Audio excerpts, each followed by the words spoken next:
Hello guys, in this video we are going to discuss about the catalytic hydrogenation of aromatic alcohols, and it was found that for this purpose the best catalytic activity is shown by the transition metals rhodium, ruthenium and palladium. However, different supports are always used for different type of metals. For example, in case of rhodium, the best support was found to be rhodium on alumina. For ruthenium, generally ruthenium dioxide is used as a catalyst. Also, ruthenium on activated charcoal is also preferred. When ruthenium oxide is used, then the support can be alumina. In case of palladium, strontium carbonate should be used.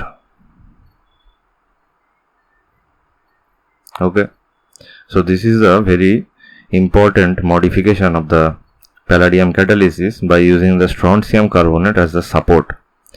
And based on the catalytic activities of these metals, temperature and pressure of the hydrogen gas may vary depending on the reactivity of the substrates. So now let us consider some examples. So if you take this type of substituted phenols, where R can be aliphatic substituent, then the standard condition is ruthenium in aqueous ethanol, 100 degree centigrade temperature and almost 120 atm pressure of hydrogen gas. Then it will produce the corresponding hydrogenated phenol derivative. So this reaction can also be accomplished by using palladium on strontium carbonate, and the reaction condition will be 150 to 200 degree centigrade temperature and 125 atmospheric pressure of hydrogen gas, and this will also give the desired saturated alcohol. Okay, so now here is one thing we have to remember, that if we take, let's say, nickel, platinum or cobalt as a catalyst for these particular hydrogenation reactions on phenol derivatives, then they promote the hydrogenation. However, hydrogenolysis is also take place.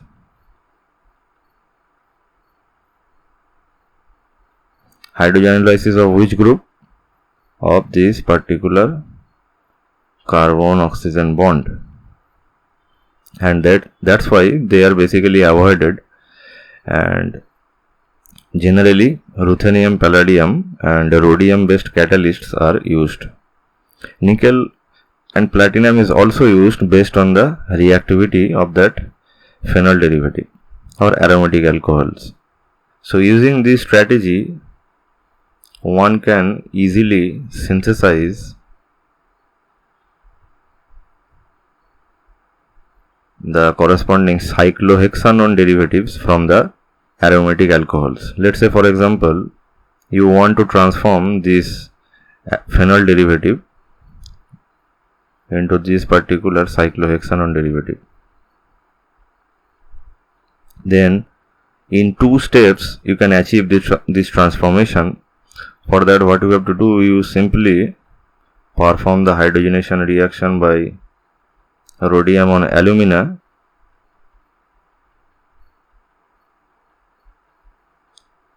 using acetic acid as the solvent. Then you will get the hydrogenated saturated alcohol derivative, and then if you perform the Jones oxidation, that is chromium trioxide in aqueous sulfuric acid, and acetone is also used as the solvent, then you will get this particular product. However, this can be achieved via a single step transformation if you use palladium on charcoal in presence of strong base like sodium hydroxide or sodium carbonate or potassium hydroxide is also used. So in basic condition, directly palladium on charcoal generally provides the corresponding ketone. And this is due to a very interesting fact which is best understood if you consider the mechanism of hydrogenation of phenol derivatives. So this is our phenol. So as you know, 3 molecules of hydrogen will be required to saturate or to hydrogenate 3 double bonds. So the first 2 hydrogen molecule will produce this particular compound, which will then undergo a tautomerization reaction, and this will provide our cyclohexanone. Now after that, another molecule of hydrogen will react with this cyclohexanone, and finally we will get the cyclohexanol. Now is the interesting thing. If you reduce the solubility of hydrogen gas in the solvent, or if you block the catalytic centers of the heterogeneous catalysts, then you can stop the hydrogenation reaction essentially after the consumption of 2 molecules of hydrogen. That is, you will essentially stopping the reaction after the hydrogenation of 2 double bonds of this benzene ring, and then you will easily can stop the reaction after the cyclohexanone is formed. Since the hydrogen molecule concentration is less, the next step will not occur. The same thing can be achieved by blocking the catalytic center of the heterogeneous transition metal catalysts. For example, if you take potassium hydroxide or sodium hydroxide, then this OH minus will basically, if this is the palladium catalyst, heterogeneous catalyst, this OH minus, which are strong sigma donor ligands, they will basically, what will do, they block the palladium center. Most of the palladium centers will be blocked, and that's why its reactivity or catalytic activity will be greatly reduced, and it will essentially stop after hydrogenation of 2 double bonds, and further reduction or further hydrogenation will not occur, because as soon as this cyclohexanone is formed, it will be eventually replaced from the surface of this palladium heterogeneous catalyst by another molecule of phenol. So as soon as this is formed, so it will be basically replaced by this another molecule of phenol. So if the OH minus is not blocking the palladium center, then it will eventually extensively or very intensely hydrogenate this carbon oxygen double bond. But here we are not giving that full hydrogenation of the phenol derivatives, and that's why the reaction is essentially stopping at this particular stage. To minimize the solubility of hydrogen gas in reaction medium, generally hydrocarbons are used as a solvent. For example, cyclohexanone, cyclohexane, heptane. These are the good choice if you want to perform the reaction in low concentration of hydrogen molecules. Okay, so now let us consider some examples where partial hydrogenation of phenol derivatives have been done to provide the corresponding ketone. So if you take phenol and if you perform simply the hydrogenation with palladium in presence of sodium hydroxide, and the reaction parameters are 100 to 170 degree centigrade temperature and 5 to 15 atmospheric pressure of hydrogen, then you will eventually get cyclohexanone. Also, if you take palladium in presence of KOH, the palladium on charcoal, here also palladium on charcoal, and if you take the solvent as heptane, then you will also get this cyclohexanone. Other phenol derivatives like this.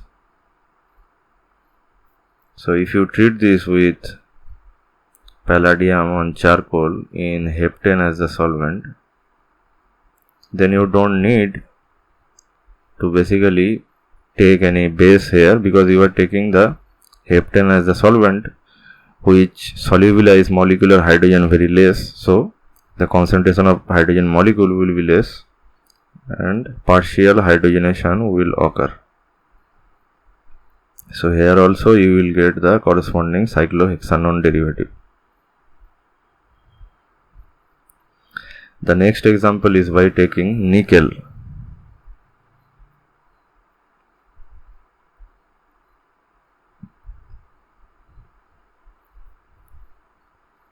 If you take ranitidine in presence of sodium hydroxide and 50 degree centigrade temperature, 100 atmospheric pressure of hydrogen, then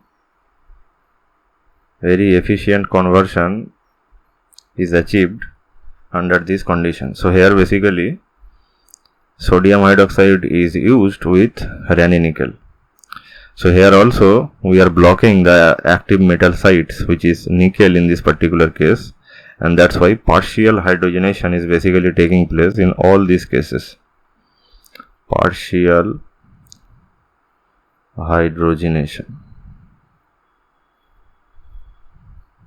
Okay. So now let us consider the beta-naphthol molecule.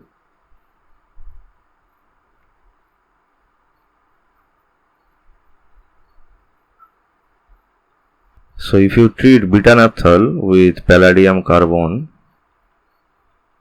that is palladium on activated charcoal in ethanol medium, and in this case if you use this particular base, which is N-ethyl morpholine, and 100 degree centigrade temperature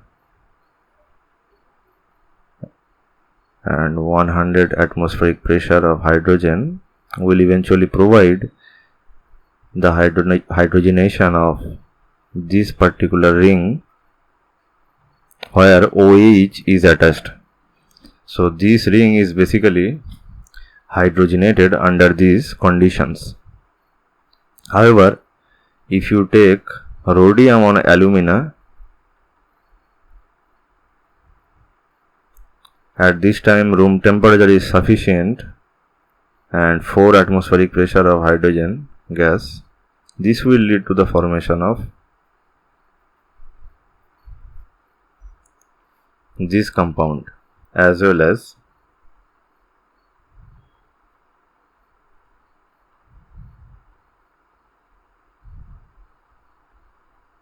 this compound. So if I consider the stereochemistry, then this is the stereochemistry after the reduction is complete or hydrogenation is complete. So 1:1 is the ratio of the product distribution. So these two products are obtained in case of rhodium, where both the aromatic rings are fully hydrogenated. In this case the hydrogenation is not full, it is partial hydrogenation. Partial hydrogenation. And one thing is that in this case you have to use acetic acid.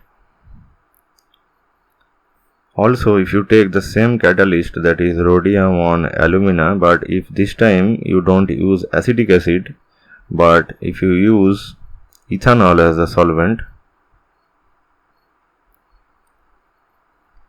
then you will get only the alcohol.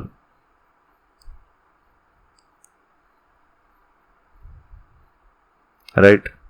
No trace amount of ketone derivative will form in this case. So that is full hydrogenation will take place here. No partial hydrogenation.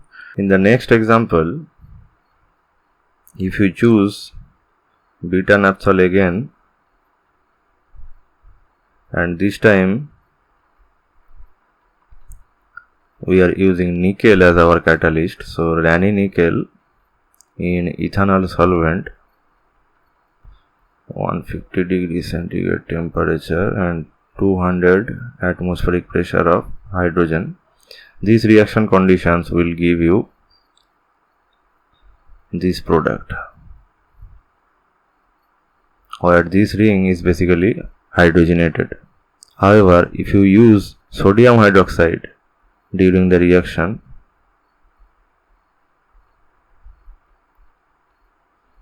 then the other aromatic ring will be hydrogenated. The conditions are basically same, except we are adding sodium hydroxide in the reaction medium.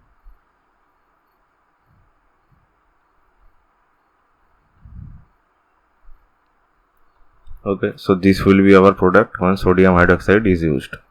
And the last example before I finish this video will be the hydrogenation of the methyl ether of the beta naphthol, that is this particular compound. So if you treat this with Raney nickel in presence of acetic acid, then you will get